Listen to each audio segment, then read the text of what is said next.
Hello friends, இன்னைக்கு நம்ம வெள்ளை பணியாரம் செய்ய போகிறோம். அதுக்கு உலக்கு அரிசி எடுத்துருக்கோம். அது தலையை தட்டி எடுத்துக்கணும். இப்போ அது மேலே கோபுரமாக நம்ம உளுந்து வச்சுக்குவோம்.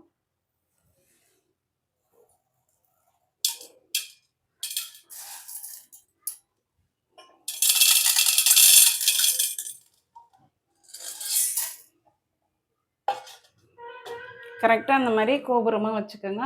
போதும், இந்த அளவு தான். ரொம்ப உளுந்து இருக்கக்கூடாது. இந்த அரிசியும் உளுந்தையும் நம்ம ஊற வச்சுருவோம்.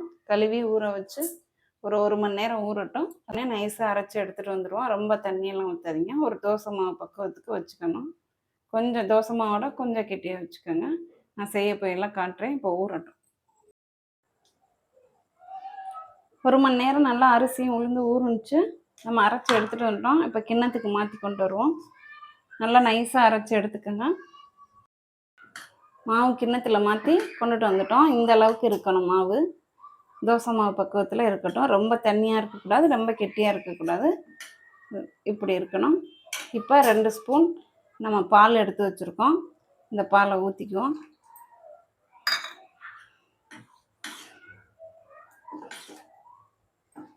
இப்போ 1/2 ஸ்பூன் சர்க்கரை வச்சுருக்கோம், சீனி. இதுவும் நம்ம சேர்த்துக்குவோம். ஒரு 1/4 ஸ்பூன் உப்பு எடுத்து வச்சுருக்கோம், அதுவும் சேர்த்துக்குவோம். எல்லாத்தையும் நல்லா கலந்துக்கிட்டு நல்லா இந்த மாதிரி உரசி தான் நம்ம வெள்ளை பணியாரம் ஊற்றணும். மாவு நல்லா நைஸாக அரைச்சிக்கணும்.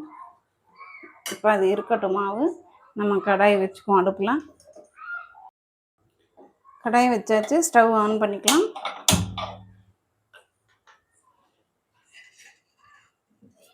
நம்ம எண்ணெய் கூட சேர்த்துக்குவோம்.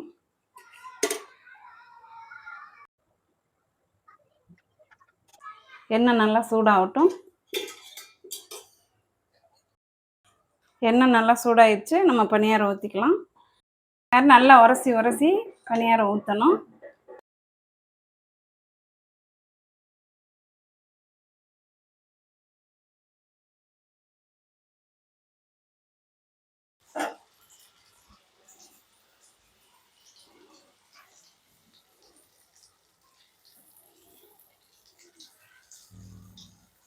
இந்த மாதிரி எண்ணெயை இது மேலே இந்த மாதிரி தள்ளி விடுங்க. மீடியம்லேயே வச்சுக்கோங்க அடுப்பை.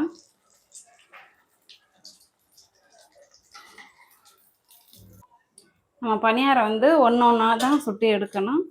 2 3 போடக்கூடாது.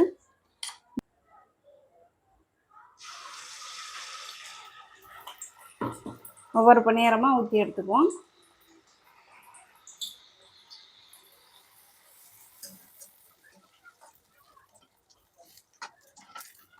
இந்த மாதிரி உப்பி உங்களுக்கு கரை கூடி வரணும். இந்த மாதிரி அப்படி வந்தால் தான் மாவு நமக்கு பக்குவமாக இருக்குன்னு அர்த்தம்.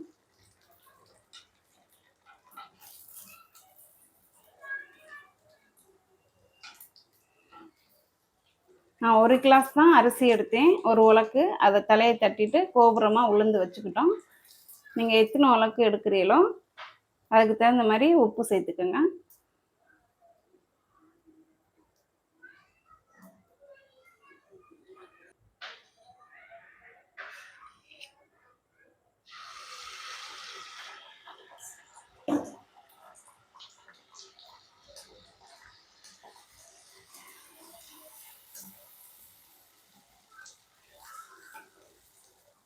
காரைக்குடி செட்டிநாட்டு பணியாரம் எங்கள் ஊர் சைடு நல்லா இது எல்லா ஃபங்க்ஷன்லேயும் விசேஷத்துக்கும் வைப்பாங்க.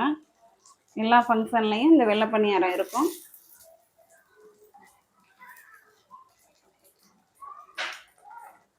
இது ரொம்ப ஈஸி தான் இந்த வேலை. மாவு மட்டும் நல்லா நைஸாக அரைச்சிட்டா நமக்கு பக்குவம் வந்துடும். ரொம்ப நேரமும் வேக விடக்கூடாது. கலர் வந்துடும், கொஞ்சம் ஒரு ப்ரௌன் கலராக வந்துடும். வெள்ளையாகவே எடுத்துக்கணும்.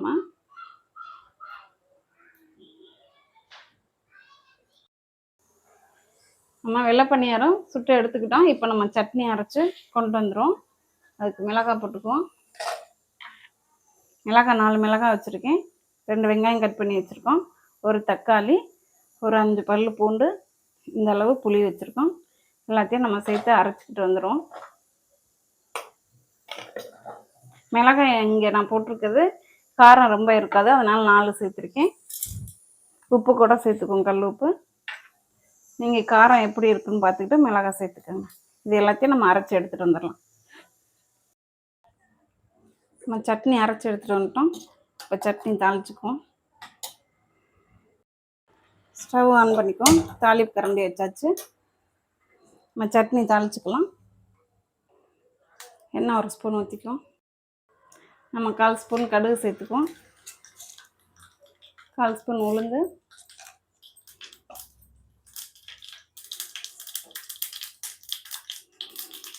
கருவேப்பிலை,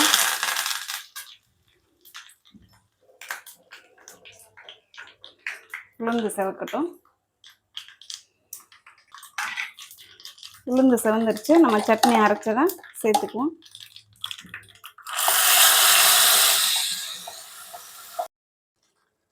சட்னி பச்சையாகவே நம்ம அரைச்சிருக்கோம், வதக்கி அரைக்கலாம். அதனால ஒரு 5 நிமிஷம் இந்த மாதிரி அடுப்பில் இருக்கட்டும். தாளிச்சிட்டு ஒரு 5 நிமிஷம் ஆனோடனே நம்ம வந்து ஸ்டவ் ஆஃப் பண்ணிக்கலாம். நம்ம சட்னி ஒரு 5 நிமிஷம் ஆயிடுச்சு. ஸ்டவ் ஆஃப் பண்ணிக்குவோம். வெள்ளை பணியாரத்துக்கு இந்த சட்னி ரொம்ப டேஸ்ட்டாக இருக்கும். நம்ம வெள்ளை பணியாரம் கூட சுட்டாச்சு, காட்டுறேன்.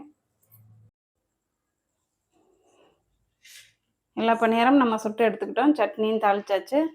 இந்த மாதிரி ஒரு தடவை ட்ரை பண்ணி பாருங்கள் ஃப்ரெண்ட்ஸ், ரொம்ப டேஸ்ட்டாக இருக்கும். Okay, thank you friends.